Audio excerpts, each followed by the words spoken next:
There are over 800,000 franchise units in the United States from all kinds of industries. Some people think that there is a lot more than that. And most of them are being led by a unit manager that may or may not have been properly trained on how to be the head of that business. Most of those franchise units are doing revenue of anywhere between $500,000 to $1.5 million a year. And here we are putting these men and women in charge of that business without properly training. One of the skills that these unit managers must have is to become problem solvers. These businesses produce problems all the time, every day. And one of the critical skills that these managers need to have is to be able to solve those problems. So in today's podcast, I want to share with you 5 steps to turn your managers into problem solvers. But before I start, I want to ask you to go ahead and subscribe and like if you are enjoying all the content that I share every week in the podcast. So with that, let's go ahead and get started with the first step for you to be able to turn your unit managers into problem solvers so that you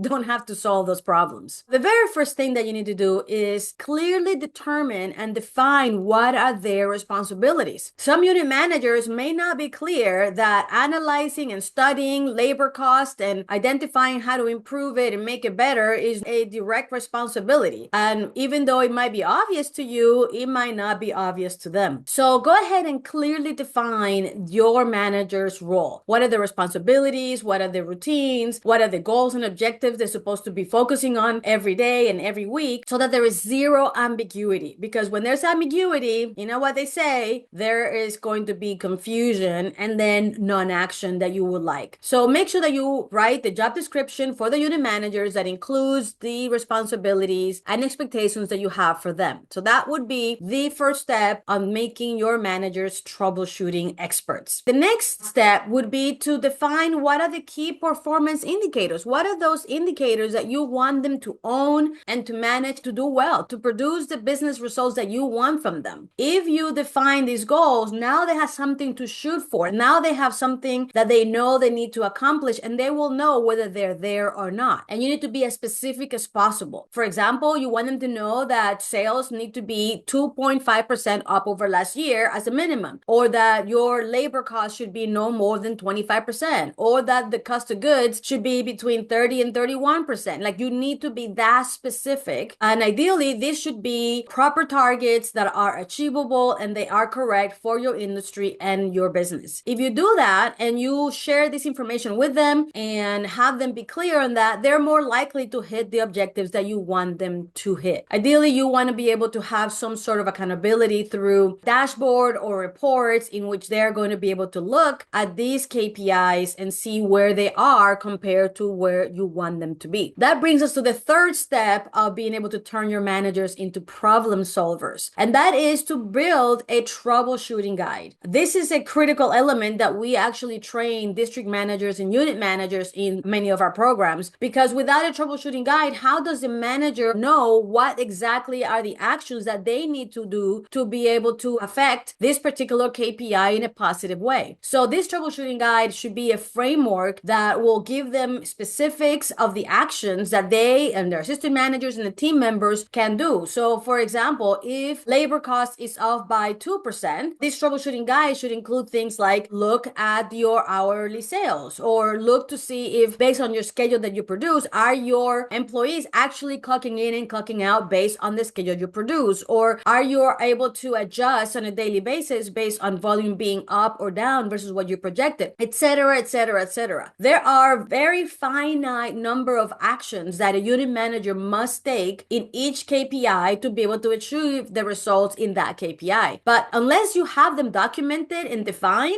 how would they know what those are? And so building a troubleshooting guide is the third step that you need to have in order to turn your managers into problem solvers. If you already have have some sort of a guide, make sure that it's as complete and robust as it needs to be so that your managers have everything and all the knowledge they need to be able to affect and use the troubleshooting guide, and also train their assistant managers on how to use it properly, which is the fourth step on how to turn your managers into problem solvers. And that is to train them to become problem solvers. It is very important that if you have this document built, that there is very good quality training on each and every one of the things that you expect. Because, for example, you could say that your labor cost is off and that one of the action items or critical drivers of labor costs is that your employees are not clocking in and clocking out according to the schedule. Well, give them the steps on how to do that. Where do they check that? What report should they look at? What should they compare it to? This is where the training comes in. It is true that the troubleshooting guide will give you a list of the things to pay attention to, but they need the training behind that on how to do it the right way. Now, how can you train them? Many different ways. If you identify that there are opportunities across many units, then you might want to do a group workshop, or you might be able to do one-on-one training through the district managers, or if you're the one overseeing them directly, you can do one-on-one training, or maybe you can do recordings of this training so that if they have a question about how to make sure that people are clocking in and clocking out the right way or where to look, that there is a video or guidance somewhere on how to make that happen. So you can do a group workshop, you can do one-on-one training, or you can prepare training on video so that they can access that. Either way, training on how to use a troubleshooting guide is going to be critical for them to be able to implement that the right way. I know that I mentioned this is one of the things that we train unit managers on how to create and how to use to cause significant change. And it is one of the things that many of them really comment on, how they never had anything like that. That a lot of the times they had issues and they had really limited knowledge on how to address them. Many of them have shared how, based on the critical drivers that we have shared with them and how to troubleshoot them, they have been able to make immediate results and reduce labor costs by 1%, 2%, and 3%, or identify opportunities in cost of goods, or being able to increase sales immediately through one of the tactics that we share for them to implement. So do not underestimate the power of this process, and especially the creation of a troubleshooting guide. So that brings me to the fifth step of being able to create your managers into problem solvers. And that would be to turn every opportunity that comes forward and that you notice and that your managers address or ask help on into a troubleshooting exercise. Sometimes troubleshooting doesn't come naturally for managers if they're not trained on that. And so once you are rolling out this troubleshooting guide and this process, and even after the training, anytime there's an opportunity, whether you're identifying that in your weekly meetings with the managers or the dashboard reviews, or maybe your profit and loss statement, turn that opportunity into a troubleshooting exercise and literally pull out the troubleshooting guide, identify what is the opportunity, and then go through the steps to identify which critical driver is the one affecting that opportunity. If you do that, then the managers are going to little by little get used to that process. They're going to be familiar with it. They will be more comfortable with it. And then they're going to be able to do it on their own eventually. A lot of the times we miss the why of things. And so as we go in through this process, make sure that you share the why, not just the what and the how, but why things work the way they work. And when you do that, you're really making that knowledge and that understanding much more richer for them, which then will produce the results that you want in your organization. So if you have any ideas on troubleshooting guides or things that you have done to be able to turn your managers into troubleshooting experts, I would love to hear from you. Put it in the comments and share what that has done in your organization. And if this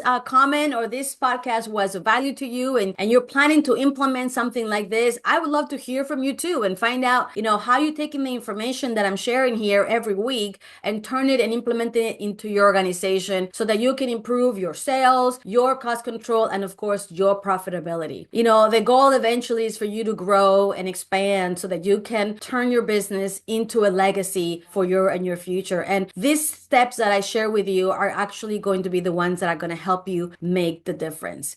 Before I close the podcast, I just want to say that empowering your managers with this knowledge is not only going to elevate their professionalism, but that it is also going to have them feel more confident about themselves and loyal to you and your organization. Any skill that you can provide to them will do that. And so just think through that as you are giving them this knowledge and this guidance on how to problem solve, you're actually doing a lot more than that and building a culture of excellence in your organization. So with that, thank you for being with me today. I hope that this was of value, and we'll see you in the next one. Bye-bye.